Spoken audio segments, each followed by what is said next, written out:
All right.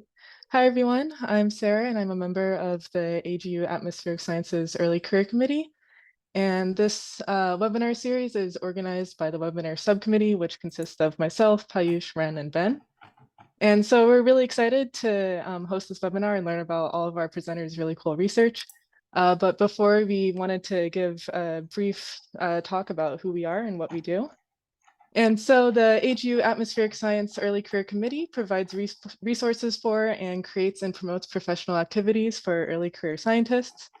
And we do have some upcoming activities that we would love for you all to keep your eye on. So we have a panel discussion on careers in academia, which is happening on Wednesday, September 20th at 2 p.m. Eastern Time. We're going to have an additional webinar on creating and sustaining a DEI committee, and that's happening sometime in mid-September, date TBD. And then our next early career webinar is going to happen either in October or in early November. And then, of course, we ask that you keep an eye out for activities that we're planning for the 2023 fall meeting. And so if you ever have any questions or suggestions for us, we'd love that for you to get in contact with us. And so we actually have a feedback form that it would be great if y'all could fill it out. If Ren, maybe you could put the link in the chat. And then if you ever want to contact us, we have our email or website. And then also please note that this current meeting is being recorded. And so before we get started with the speakers, I'd like to introduce our moderator, Pablo Saide. So Pablo Saide is an assistant professor at the Department of Atmospheric and Oceanic Sciences and also in the Institute of the Environment and Sustainability at the University of California, Los Angeles. He is originally from Chile, where he got his bachelor and master's degrees in mechanical engineering. In the US, he obtained his PhD in civil and environmental engineering at the University of Iowa. Professor Saide's expertise focuses on air quality models and forecasts, emission inversions and data assimilation using satellite retrievals, and assessments of aerosol climate interactions in models. His recent research has had a strong focus on studying smoke from fires and its impacts. So Pablo, if you'd like to take it away to introduce the first speaker. Thank you, Sarah, for the intro and for inviting me to be part of this nice set of presentations. So as a reminder, before we start, so speakers will have 12 minutes to speak, and then we'll have 3 minutes for questions. For questions, you raise your hand with the Zoom option, and then we'll ask you to unmute, and then you can ask a question. If you don't feel comfortable, you can ask questions through the chat, and I can read them. If we are not able to, at the end of the 3 presentations, if there's any left over questions, we can answer them at the end in the discussion. So let's get started. Our first speaker is Samantha Kramer. Samantha is an air quality data scientist and project manager at Sonoma Technology. She has been involved in measuring, analyzing, and modeling aerosols and meteorology for nearly 10 years and has expertise in natural aerosol pollutants, airflow tracking, regional climatology, and subseasonal prediction. Her skill set covers multiple areas of atmospheric science, including laboratory processing, data field production, quality control, modeling, numerical weather prediction, and statistical analysis. As wildfires become more frequent and devastating, understanding the carbon, smoke, and health impacts from wildland fires is a top priority for her research. She has joined the effort for greenhouse gas and carbon quantification of forest management activities, utilizing the Forest Vegetation Simulator and the Interagency Field Treatment Decision Support System with field data, and has managed PM2.5 smoke dispersion modeling efforts using the Blue Sky Pipeline, High Split, and ArcGIS for 10 years of wildfire and prescribed fire records.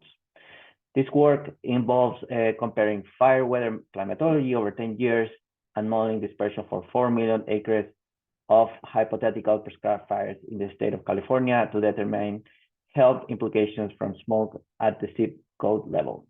He has also worked directly with burn prescription records to generate future prescribed fire scenarios from the perspective of California's beneficial fire goals over the next decade. In addition, there has been a development search of operational subseasonal forecasts in response to the need for extended forecasts, yet there's limited research and applications on the validation and potential use of these products. She has performed research focused on the prediction of aerosol transport utilizing subseasonal forecast models with the NCEP reanalysis forecast validation. This research focused on several key meteorological metrics, such as wind flow, regional weather patterns, and climate patterns. In the near future, she will be working on a subseasonal fire weather project to apply this interdisciplinary knowledge for end user support. Samantha, please take it away. Great. Thank you so much. And thank you all for having me here today. It's really exciting to be part of this early career seminar. So today I'm going to be talking about the public health impact of prescribed fire, or FIRE study. As you know, we love our acronyms. And this work was just published this month in Atmospheric Environment, and you can find the DOI linked below. I'd also like to add that this is a collaborative project. The number of people at Sonoma Technology, including Ximing Huang, Melissa Chavese, Crystal McClure, Fed Lerman, and as well, this really is by definition, an interdisciplinary study. So this work was funded by CAL FIRE. And throughout this project, we've been collaborating with the California Department of Public Health, with the US EPA, the Sequoia Foundation, Michigan Technological University, and the US Forest Service. So we've been combining a lot of different fire, weather, smoke aspects, along with direct, everything from social science to physical health, like cardiovascular events. As an early career scientist, not only has this work been extremely interesting and valuable to me in terms of the science itself, but I can say that working with an interdisciplinary team is the project I have learned personally the most from and grown the most as a scientist. So I highly encourage all other early career scientists to try and get involved on some of these interdisciplinary teams. All right. So wildfire intensity and frequency are increasing in the Western United States, including California. And in order to combat this threat, we need to increase prescribed fire. And California is doing just that. They are scaling up to target 1 million acres per year for fuels treatments. And that should include 400 to 500,000 acres per year of beneficial fire treatment. It's about a doubling of current effort. However, there's a lot of unknowns when it comes to prescribed fire and health. There's a lack of, consistent, long-term, large-scale fire and smoke data sets to support a comparative analysis of exposure between wildfire and prescribed fire smoke. And all of this comes down to a lot of different policy decisions and things that are being done right now at the statewide level. And, while these policies are intended to support our changing climate and our changing fire environment, we do need to understand how these policies are going to impact the local populations. We also found no previously published work on the potential air quality impacts of this policy of scaled up prescribed burning in California. As I mentioned, this is indeed an interdisciplinary study. Today, I'll be talking about exposure modeling, which is what our team at Sonoma Technology did. The California Department of Public Health and US EPA did the health analysis.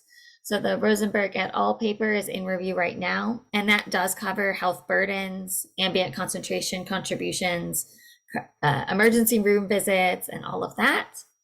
There was also a community engagement survey done by CDPH, and both of those are published as well. All right, so getting into the science here. All right, so in order for us to understand what the potential impact of increased prescribed fire is, we need to first understand what the baseline is. So what has happened previously? So to start, we developed a baseline scenario for wildfire and prescribed fire. And in order to evaluate fires, we first need a fire inventory. In order to do this, we combined both satellite and agency records, both local, like community level, state level, and federal level records as well as MODIS satellite data.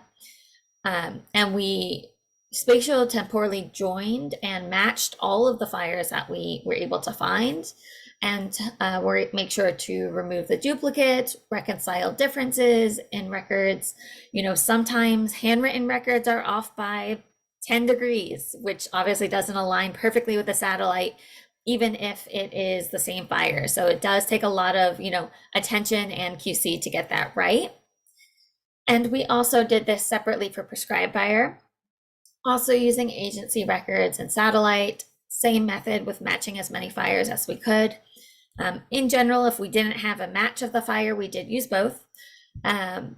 So we do feel really confident that we have the most comprehensive, highest quality wildfire prescribed fire history for the state of California from 2003 through 2008.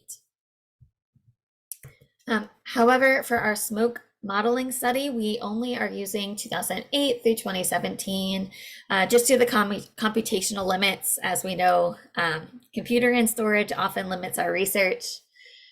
So we basically first take our fire inventory, and we have that separated by wildfire and by prescribed fire.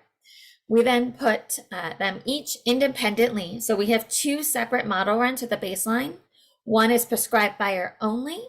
The other one is wildfire only. And that way we can look at the relative contributions, because obviously we can both combine runs into a combined impact.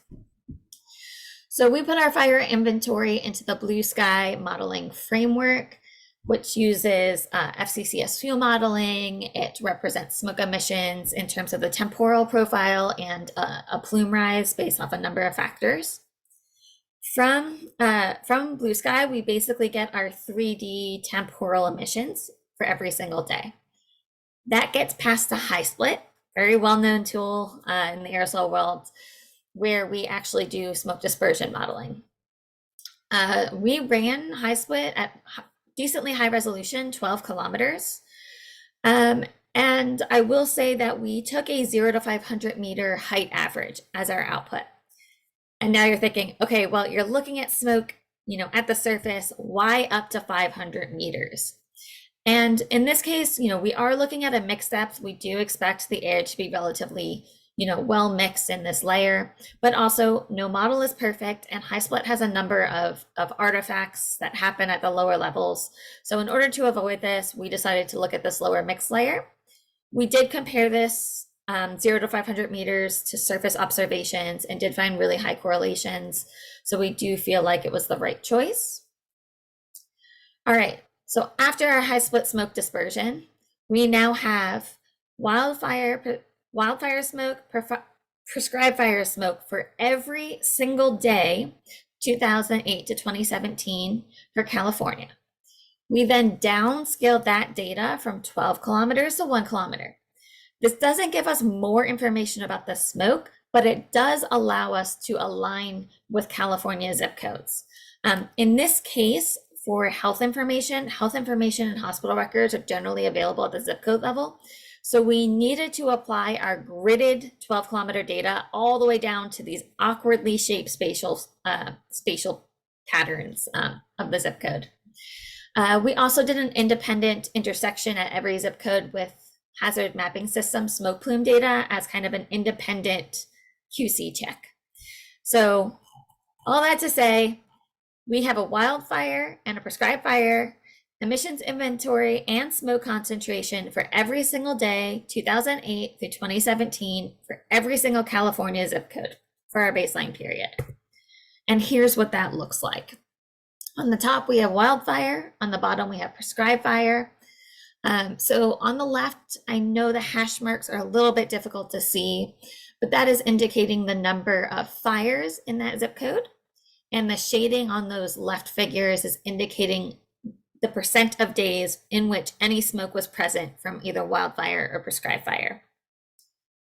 On the right two images, we have the 98th percentile concentration at each zip code. So basically, what is the extreme smokes concentration at these zip codes over our baseline period? So what does this show us?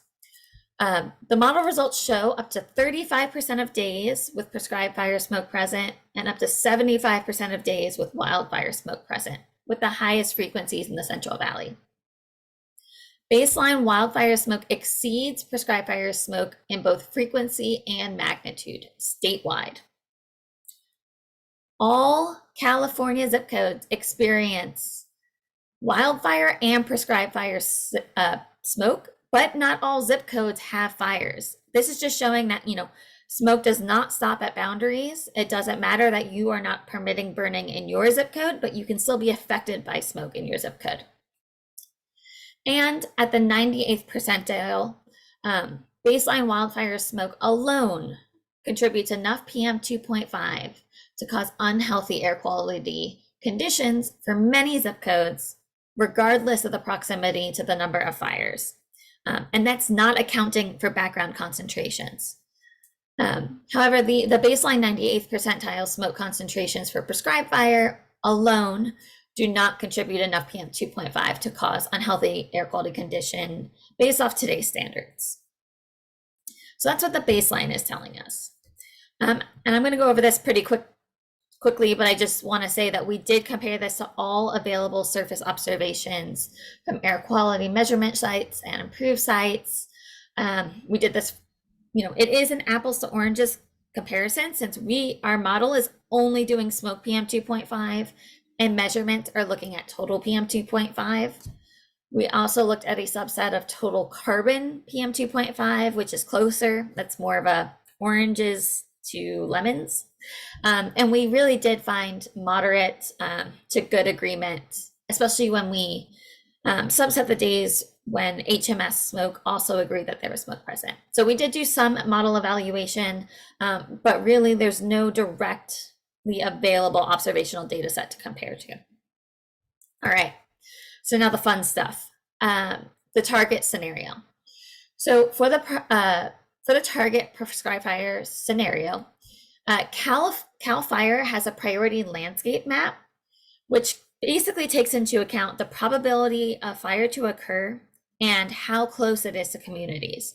So a class 4 and 5 priority landscape means high danger to communities, and that means they're a priority for prescribed fires.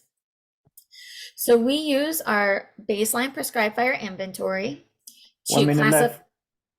All right, wow, that went fast. To classify by size and vegetation, we randomly assigned all of these fires, 500,000 acres of burning per year in these priority landscapes, and we used 2014 meteorology for all 8 simulations.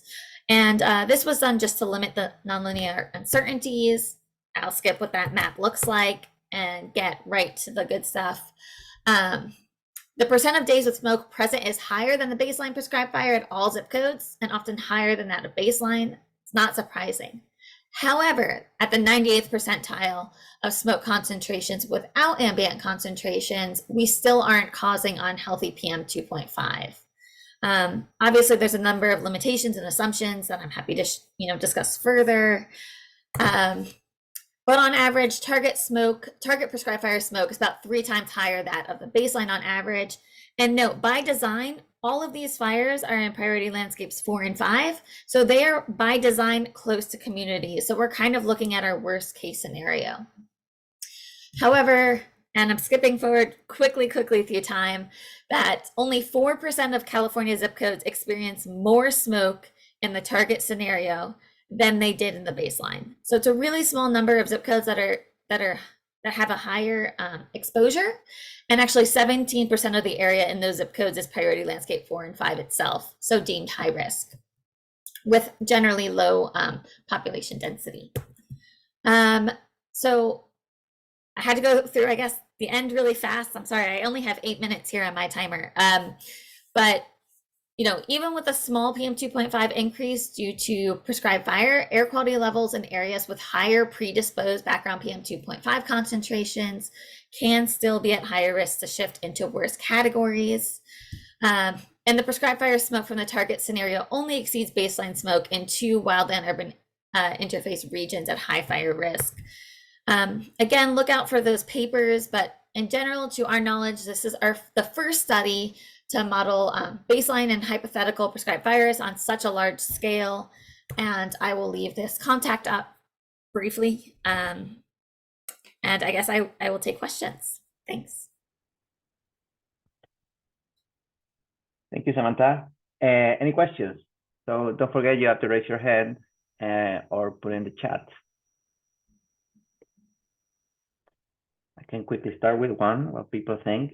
So when you computed emissions, did you assume that the prescribed and the wildfire, they kind of like have the same burning efficiency per area?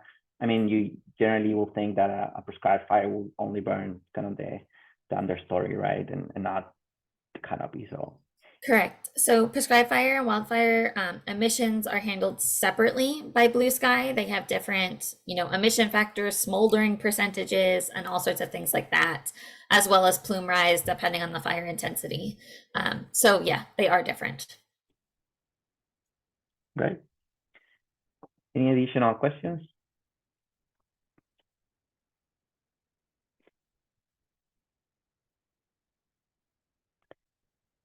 I'm not seeing anyone, so let's move ahead, and thank you a lot, Samantha. So now we have Dr. Derek Malia. Derek, he's a research assistant professor at the University of Utah Department of Atmospheric Sciences. Derek is most interested in topics that have strong linkages to climate change and involve exchanges between the atmosphere and the land surface. His most recent research has primarily focused on using atmospheric models to elucidate key processes that drive wildfire behavior and smoke dispersion and wind-blown dust. Derek is also interested in combining atmospheric models with statistical methods to identify major sources of atmospheric pollutants and greenhouse gases in urban settings. So take it away, Derek. Great. Thank you, Pablo. And yeah, so I'll be talking about simulating local and regional wildfire smoke episodes with a coupled fire atmosphere model with Wildfire. And so first off, I'd like to thank my contributors. There's been a lot of different people who have contributed to this research. Wildfires is a very difficult problem, and it really requires a large team of scientists to kind of tackle. So yeah, there's a lot of people that have had their hands in this research throughout the process. So yeah, recent wildfire smoke trends. So wildfires are increasing in size and intensity across Western US. There's been a number of studies that have kind of documented. And there's increasing confidence that wildfires are degrading air quality, especially for those kind of extreme air quality events during the summer, and that these impacts are becoming more widespread. So we had a study that came out with my postdoc in 2021 that showed that 98th percentile PM2.5 events in August and September, they're getting worse. And we've run some model analyses, long-term model analyses from 2003 to 2020 that have confirmed that this air quality is being degraded mostly due to wildfire smoke, especially across the Pacific Northwest, which is uniquely situated between a number of ecoregions that are seeing an increase in fire activity. And then along those lines too, it's worth noting that wildfire plume rises, another study that came out in 2022 that we worked on, was showing that plume rises are getting taller. And so as these plume rises get taller, you're injecting smoke further up in the atmosphere, which could expand the coverage of smoke from wildfires and could push that further east into higher population centers. And so, of course, next generation tools are needed that can quantify and forecast the role of wildfires. It's kind of like the severe weather of the West. It's something that we have to think about. But of course, as you saw this year too, in the Eastern US, this is something that we need to also kind of consider for other parts of the US as well. So smoke forecasting in general is going to be really important. And so the objective of this presentation, let me just move this over, is first off, can current NWP models, can they accurately simulate smoke in regions of complex topography? And then the second question that we kind of want to address with this presentation is how important is smoke shading in the context of regional smoke transport and plume chemistry? And so wildfires, this is a very difficult thing to simulate. We have to account for combustion processes. When we're talking about coupled fire atmosphere interactions, we have to think about fire-induced circulations speeding up the fire. Of course, you have to worry about the buoyant wildfire plume rise. In some cases, this could result in a pyro-CB, which is basically a thunderstorm that's generated by a fire. And then, of course, on the edges of that plume rise, we have to think about entrainment. And then as the smoke is being ejected downwind, we have to think about particle scavenging, so wet and dry deposition. We also have to consider aerosol direct and indirect effects. We'll mostly just focus on aerosol direct effects for this presentation. Smoke advection, and this could be due to complex meteorology within mountainous areas. And then smoke plume chemistry, which can be very, very complex and in many regards, it's pretty poorly understood. There's a lot of uncertainties in regards to that. So to simulate all of this, we used a coupled fire atmosphere model, WRF-S-Fire. And so basically what we've done here is we're coupling a atmospheric model, WRF, with a fire spread model. And both of these models are coupled together. So what this basically means is that, we have our meteorology, it's driving our fire. And then as that fire is being driven by the meteorology, it's going to be releasing smoke and heat fluxes back into the atmosphere, which as a result of that, the atmosphere is going to change in response to that. And then, so you can imagine you'll explicitly resolve things like the wildfire plume rise, which will carry the smoke upwards, and then eventually the smoke will get dispersed downwind. We also link this with WRF-Chem's kind of chemical mechanism, in this case, Moscart. And so this allows us to take care of the aerosol physics and also, in this case, ozone photochemistry as well. And so this is just kind of a sample simulation that my colleague Adam Kachansky ran for the Caldor fire, where you can see here you have your fire, which is in this kind of red polygon, and then you have the individual plumes coming off of this wildfire as a result of the heat fluxes being generated by this fire. And so the first test case that we looked at was the Pole Creek fire in 2018. And so this was a fire that occurred adjacent to the Salt Lake Valley. We have a lot of observations. So my research team, what we do is we have tracks measurements, which is basically this light rail train that goes up and down the valley, collecting measurements of air quality. So ozone, PM 2.5, it's electrically powered, so it's not creating its own emissions. And then we also are leveraging a low-cost sensor network from my colleague Carrie Kelly at the University of Utah, and those are going to be the black dots here. And then, of course, we have our traditional air quality monitoring stations at a number of locations throughout the Salt Lake Valley. And so this is just going to show you a simulation of this fire. So the Pole Creek fire was about 40 kilometers to the southeast of Salt Lake City. And you'll see the white polygons, that's the fire. And then here, this is smoke that is that's contoured. And you can see how this is kind of getting ejected into the Salt Lake Valley, also getting diverted around mountains, which is kind of indicating that, there are a lot of kind of complex flows that we have to account for. And this is often something you'll see with wildfires across the Western US, which often occur in areas where there's a lot of mountains. So just to kind of replay the simulation again real quick, you can see how this smoke gets kind of ejected down into the basin due to drainage flow. And then in this case, gets kind of pushed around into the Salt Lake Valley, and then the afternoon kind of arrives and then eventually mixes the smoke further up into the atmosphere and kind of cleans out the adjacent valleys where there's, a population. So just kind of comparing the modeled results with our air quality measurements, what we found ultimately with the air quality measurements is that there were higher smoke concentrations located in the middle of the valley, and then lower concentrations on the periphery of the valley. It's worth noting there's this kind of complex interplay between different mountain valley circulation. So you have this kind of down valley circulation going from the fires down through to the Great Salt Lake. And then on the edges of the valley, you have different canyons. And what that's doing is that's acting to kind of constrict the smoke into the middle of the valley. So these, the circles here are the low-cost sensor observations. And then the elevated line that you see here is the average tracks measurements of smoke, PM 2.5 for this kind of case, our test case. And then what I did here is I overlaid the WRF-S-Fire chem kind of modeled smoke concentrations or predicted smoke concentrations.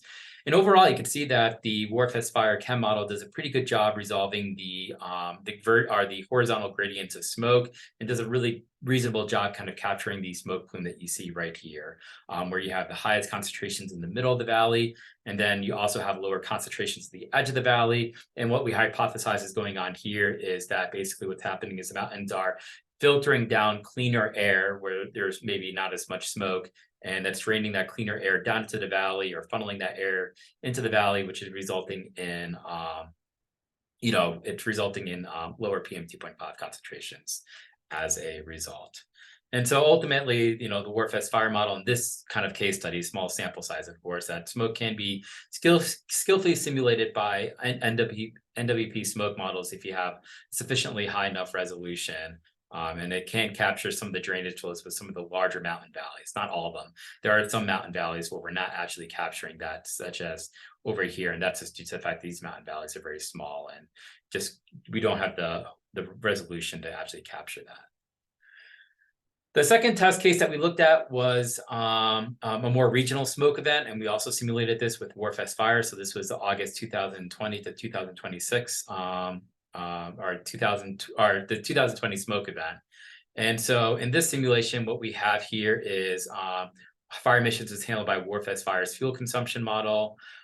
We had chemical boundary conditions provided by the Wacom model, anthropogenic emissions from the NEI, biogenic emissions from Megan, and then we use WRF-Chem's Chem option 112, which is a Moss-Cart chemical mechanism. And then this is kind of the simulation that you have with the Bay Area, but of course we have two-way nesting here, so the smoke can be ejected outside of the model domain.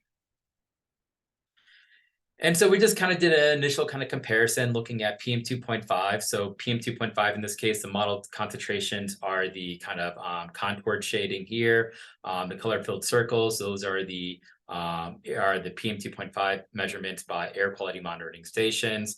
And then the same thing with ozone that you see right here. We also have carbon monoxide, granted those measurements are pretty sparse. And then here's just a satellite image of the same time, just showing you what the smoke transport looked like.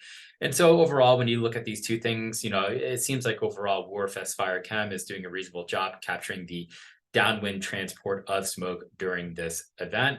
It's also worth noting that it does look like ozone is elevated, especially across southeastern Oregon and across the Snake River Plain. So that's worth noting as well. And so, I don't have a comparison here, or I don't have a slide showing this, but long story short, wildfires in this case elevated ozone within the plume by anywhere between 5 to 20 ppb. So this is definitely suggesting that wildfires during this event played a pretty significant role towards elevating ozone across much of the western US. We also did a sensitivity analysis to kind of get a better sense of how smoke shading might impact ozone photochemistry. And so the column on the left that's showing you PM2.5, the column on the right is showing you ozone. And then the top row is showing you smoke shading effects turned on within the model. And then the column below are showing you smoke shading effects turned off. So this is basically the smoke particles blocking the incoming solar radiation, and there's less sunlight available for ozone photochemistry.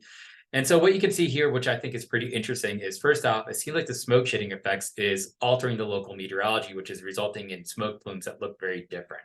It's worth noting that the fire area in both of these simulations was considered are kept the same. So there's no changes in the fire growth in this situation. The only thing that we changed between the top row and the bottom row is we turned smoke shading effects on and off.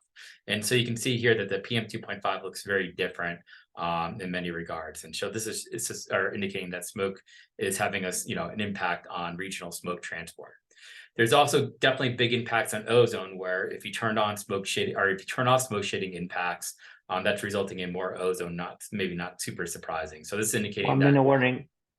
So this is suggesting that ozone or smoke shading, this is suppressing ozone production across a large area across the western US. And so this is kind of what this was kind of showing here.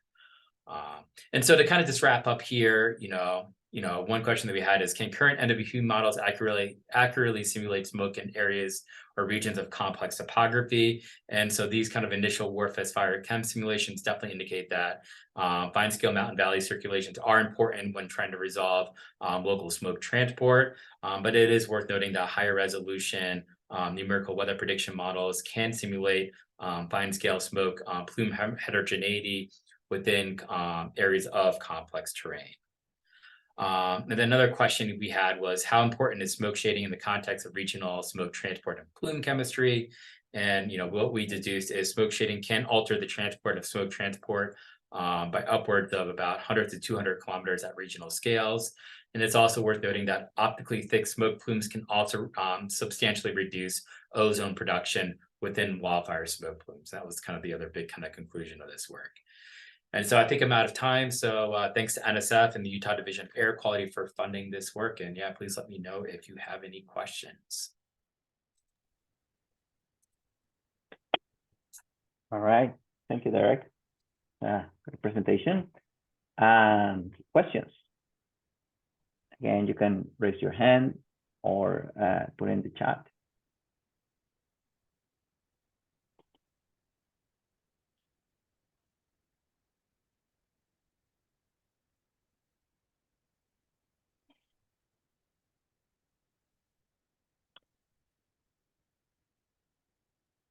I have a quick question. So you showed that the model was doing pretty well with PM 2.5. But the scale got to kind of like 90 micrograms per cubic meter. Were you able to capture some of the more kind of extreme, PM 2.5 events that get higher than that? Did you look into that? Yeah. So I mean, I ran some stats and stuff. So for California, where you saw like the really high concentrations, yeah, overall Wildfire did a pretty reasonable job. I will note that the day I showed you, the model did really well. But one thing that we noticed is with the Wildfire simulation, and I think this is a general issue with a lot of different smoke transport models, is that as we get further in event on the 23rd, 24th, and 25th, the smoke started to be largely underestimated everywhere across the Western US. And so I think that has to do with Wildfire's relatively simple treatment of fuel consumption. And I think, basically what we're not accounting for is smoldering. So that's something that we want to build into the model. And we have a project that'll look at that. But so on that day, and really for the first like 3 or 4 days, the model did really well, but we did see a drop off in forecast scale. And I think that has to do with the fact that there's some smoldering effects that we're not accounting for. So I think that's a big thing that these models need to start to think about going forward, is how to account for those effects. How do you keep the Wildfire kind of closer to reality? Do you initialize every day or? Yeah, so what we actually did is we used satellite fire detections to basically reconstruct a fire perimeter. So Angel Fargul, my colleague, does a lot of work like that up at San Jose. And so we weren't actually forecasting the fire spread. We actually constrained that just to get a sense of whether a model could even capture this, assuming that the fire spread is good. So that was our way. And also that was our way to do those kind of benchmark simulations and sensitivity tests, where we didn't want to see how the changes of emissions impacted the smoke transport. But we want to see, like, that's how we looked at the smoke photochemistry effects and the smoke shading effects. So so because of that, we kind of constrained the fire growth with these satellite detections. Great. Any other questions? Attendees have been quiet today. I think Rebecca had a question. And so she was asking, did the model with smoke shading compare better to observed meteorology compared to removing smoke shading? Yeah, so I'm starting to look at that now. We actually did have a paper that came out, was more locally focused in the northern Klamath Mountains, but we did find that simulations where we turned on smoke shading resulted in substantially better simulations of 2-meter temperature, near surface winds, and near surface PM 2.5 concentrations. Granted, that was a different test case. It was in 2015. I was looking at smoke inversions in the Klamath Mountains, but capturing those smoke shading effects, at least some of the earlier work that we've done, definitely has shown that does a good job. This smoke might be a little bit too dispersed. You don't see huge differences in 2-meter temperatures, especially further down the wind of the fire. It's on the order of about 2 degrees Celsius. So it's not a huge difference, but probably something you do need to account for. All right, let's move to our, thank you, Derek. Let's move to our last speaker. So Tina Liu, she's currently a NOAA Climate and Global Change postdoctoral fellow at UC Irvine. She holds a PhD from Harvard University and a bachelor's degree from Columbia University. Broadly, her research interweaves atmospheric chemistry, remote sensing, GIS, statistical modeling, and public health in an effort to better understand the human and climate drivers and air quality and public health impacts of global fires, with special focus on India, Equatorial Asia, and the Western United States. Tina, you can take it away. Okay, thank you, Pablo, for the introduction. And I'd just likely to thank the committee for inviting us to speak at the webinar.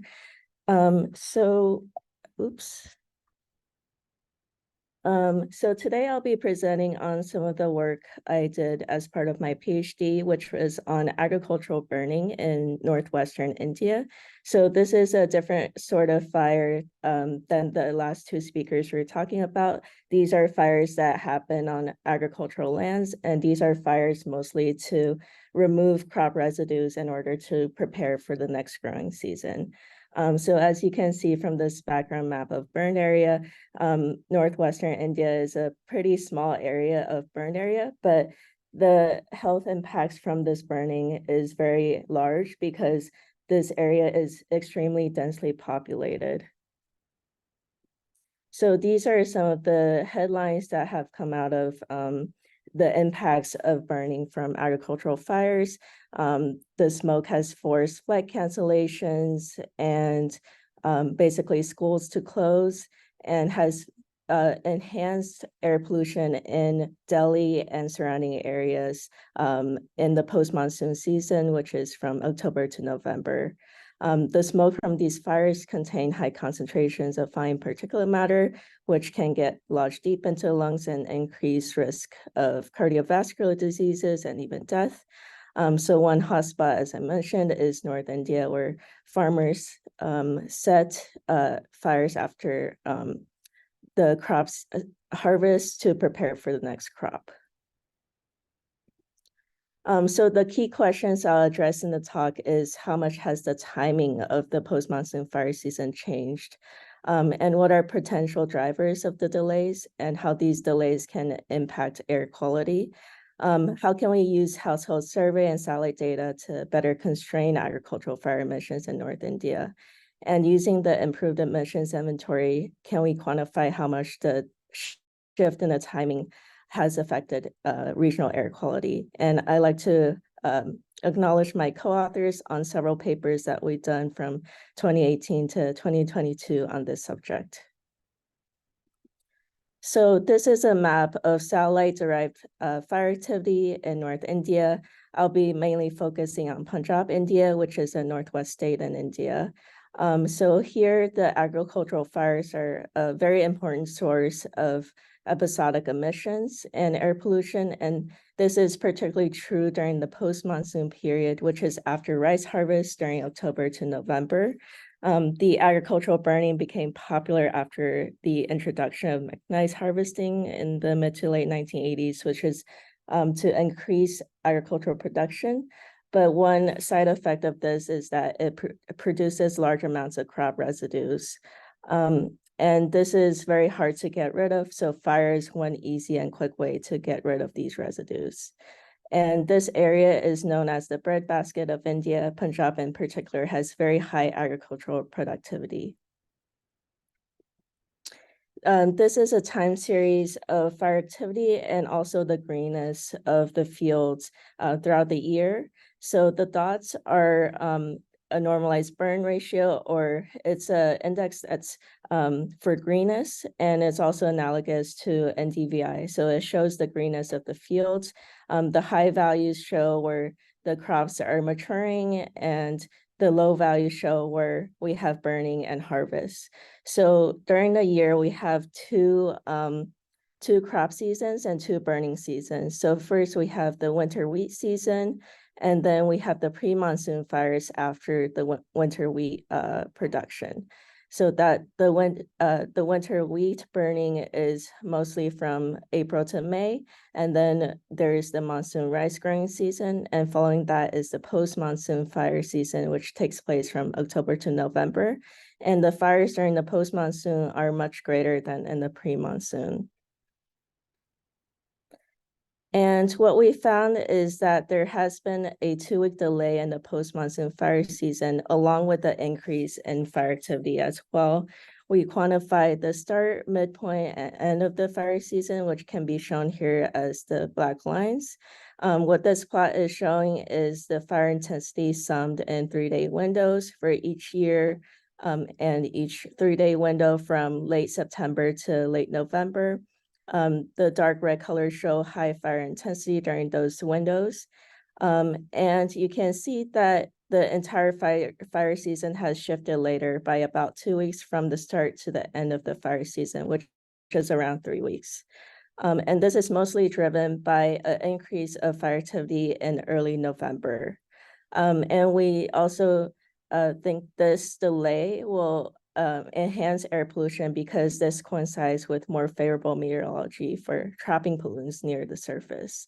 One reason for this delay is the Preservation of Subsoil Water Act in 2009. It was first instated as an ordinance in 2008, but what this act did was that Punjab has been facing severe groundwater depletion. So the policy basically moved the growing season of the monsoon rice later in time, so that the onset of the monsoon would be closer to when farmers would plant rice.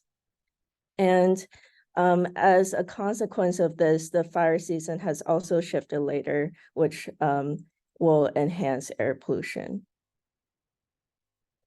We also looked at the temporal shifts in the aerosol optical depth, or AOD. The background here is again showing the trends in the start, peak, and end of the fire season in the red lines here. And the black line here is showing the peak of the AOD during this period. We can also see that the mean AOD exceedance, which is the mean value above one standard deviation above the mean, has increased by 55%, and the peak regional AOD has also shifted later by almost 2 weeks. And on the right here, I'm showing a visible image of haze on November 6, 2016, and the corresponding AOD that's observed during that period. So contextualizing the whole story here, so we observed later post-monsoon fires and more burning. I didn't show this, but we also observed later peak monsoon greenness as well as higher crop production. And potential drivers of these shifts are agricultural intensification and mechanization. So the increase in crop productivity, and also the Preservation of Subsoil Water Act, which basically delayed the monsoon growing season later in time after 2008. We also looked at variations in monsoon rainfall. We found that these variations can explain the interannual variability, but not the large shift in the delay of the fire season and the monsoon growing season. And potential and inadvertent consequences of this is less harvest to sowing time. So basically less time for farmers to transition between rice and wheat. And this promotes even more burning because fire becomes the quickest way to get rid of crop residues. And this potentially leads to more severe smog and haze events in the future. So next, we wanted to better understand the emissions from the agricultural fires in this region. We found that the current global fire emissions inventories have large variations in the estimates of the emissions from agricultural fires. And this is because mainly of the fuel consumption estimates and how the fires are converted to emissions. And we use both household survey data and satellite data of fires to better constrain the fire emissions in this region. And we created a new emissions inventory called SAGE IGP, which is gridded at 1/4 degree resolution from 2003 to 2018 for the post-monsoon fire season. And overall, our emissions are about 3.4 times the organic carbon and black carbon emissions from the standard global inventories. And with the new emissions inventory, we also use the STILT model, which is a Lagrangian framework that's based on high split. So in this framework, STILT uses meteorological data and also releases an ensemble of theoretical particles backward in time. And using these ensemble of particles, STILT can generate a sensitivity footprint, which is basically the sensitivity of emissions from each area to the air quality at the receptor. And using the sensitivity multiplied by the fire emissions and summing up all of the grid cells, we can calculate the smoke PM 2.5 at the receptor. So we looked at the air quality impacts. That was a recording from before, but we looked at 6 receptor cities.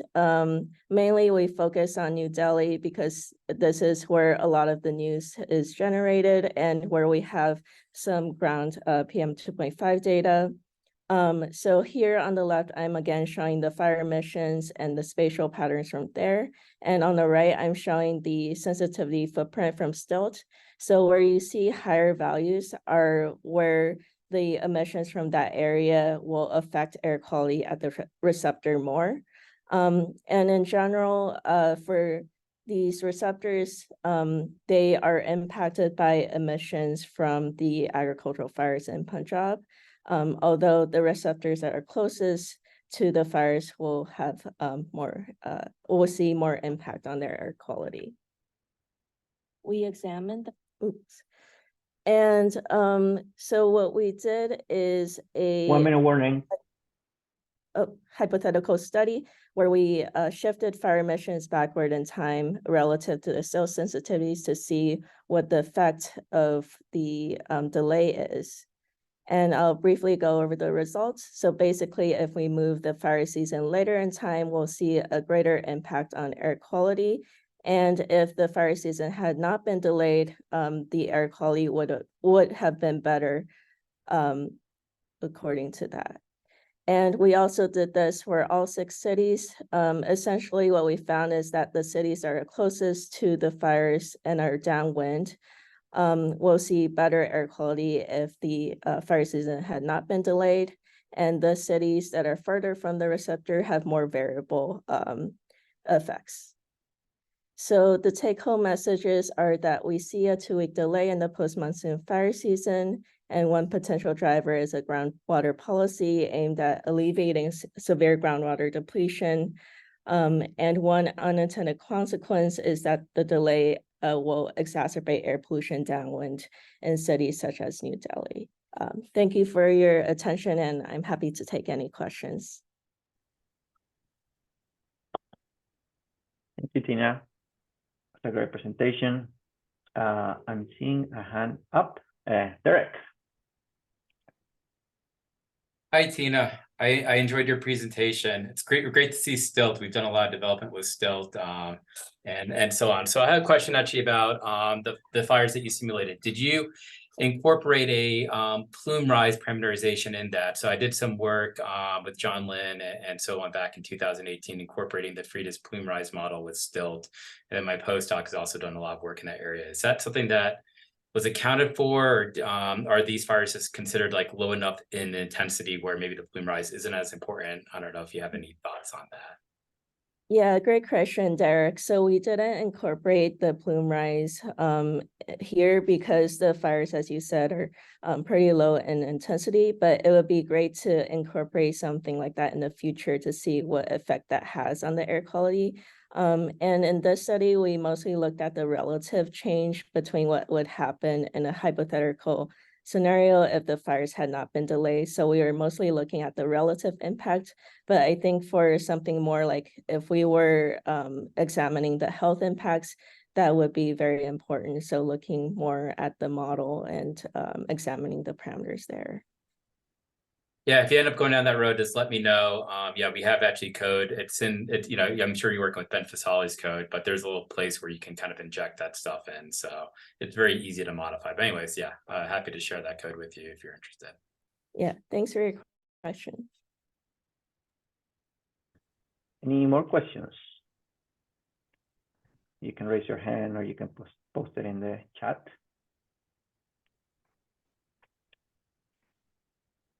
I have a quick question. Were you able to do any verification on surface PM 2.5 or even maybe go to AOD verification with this modeling? So with our inventory and the STILT sensitivities, we did do some comparisons with the ground PM 2.5 monitors in Delhi.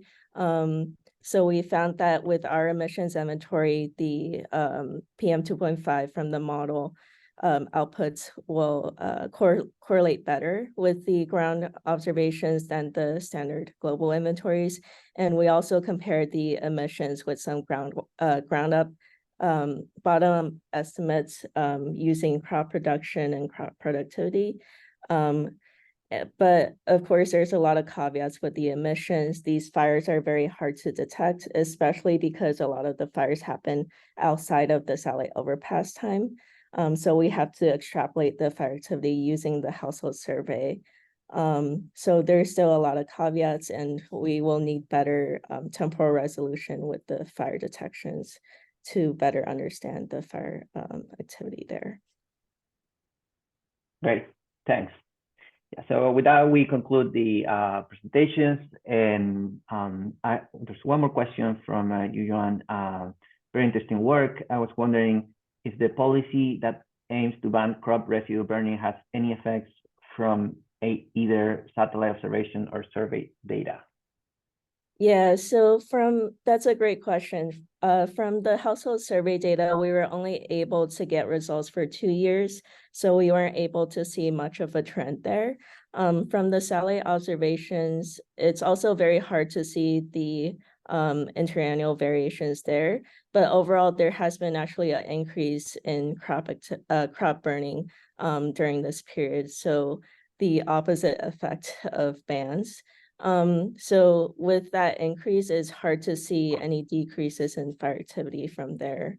But I think from the ground level, it's important to do these household surveys over time to see whether the same farmers have gradually shifted away from burning, and that will be a better indicator of whether burning has decreased over time.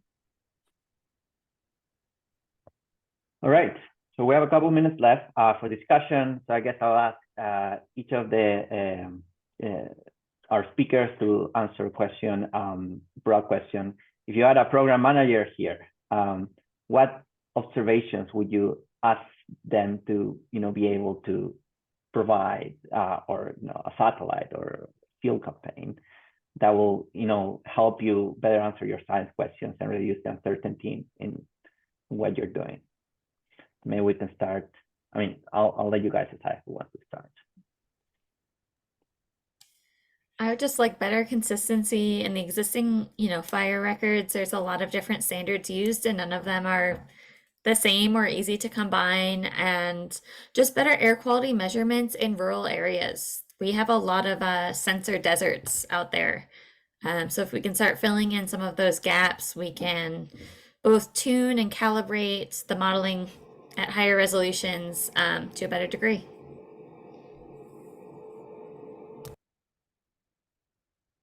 Great. Derek, you wanted to answer?